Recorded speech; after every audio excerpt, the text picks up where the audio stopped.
It's time for Coach's Comments presented by Southside Auto Tech. Cristiano Simonetta with you, joined alongside by Stars head coach and GM Chris Michael. Mikes, welcome back to the broadcast booth after a couple of games where, you're watching up from Airs and Airs section.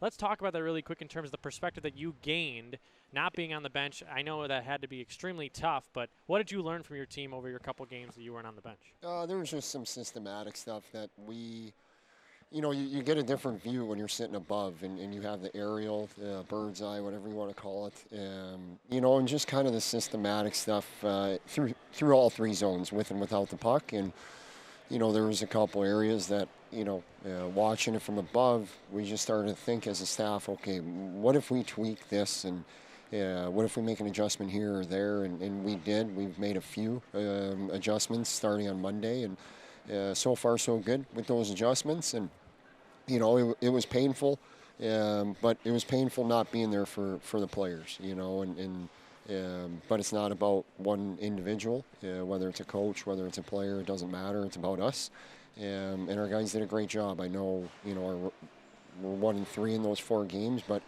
easily could have been, 2-2, maybe 3-1, but proud of our staff for stepping up, proud of our players for continuing to work, continuing to compete, and continuing to embody what this town stands for, and why our great fans are still here supporting us.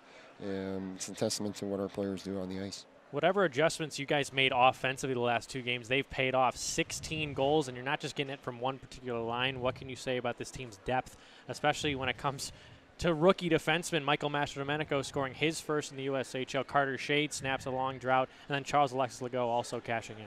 Yeah, it's that time of the year where the young guys aren't young guys anymore, and the adjustment period is over, and they're getting more comfortable.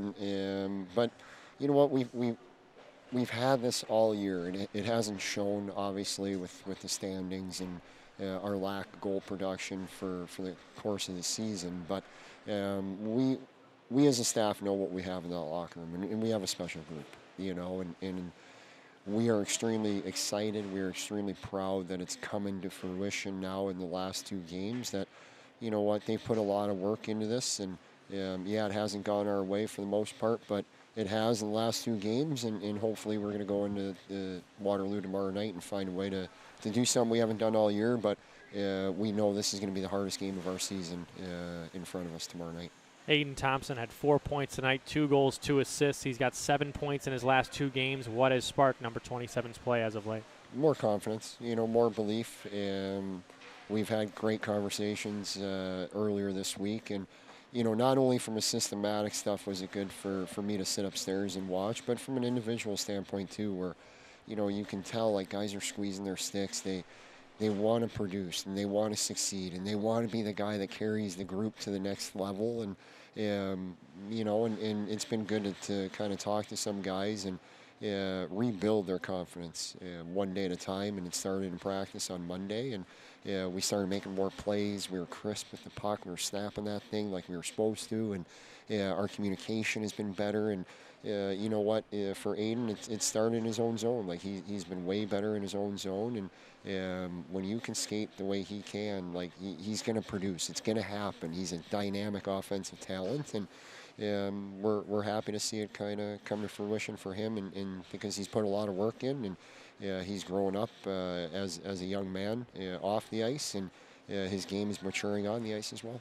One last question for you, Mike. You mentioned the game in Waterloo tomorrow. Talk about the differences between that rink and a rink like the Icebox, and how does that impact the way that you will play in terms of wideness of that ice, how you're going to defend, and how you're going to break through in transition. We saw it on December 28th when you lost 5-2. There were a lot of plays to be made that you couldn't make, but if you play like the way you did tonight, you're going to see high scoring once again. Yeah, we can't go in there thinking, oh, it's a bigger surface, so we're going to have more time and space. We're not going to have more time and space. And yes, it's 15 feet wider, but if you take a tape measure and you go from one dot to the other dot, the interior is still the same size. And so it's important that we play inside the dots as a connected 5-man group, especially without the puck through all 3 zones, whether it's tracking out of the offensive zone or our neutral zone forecheck or our D zone coverage, or tracking home into our D zone.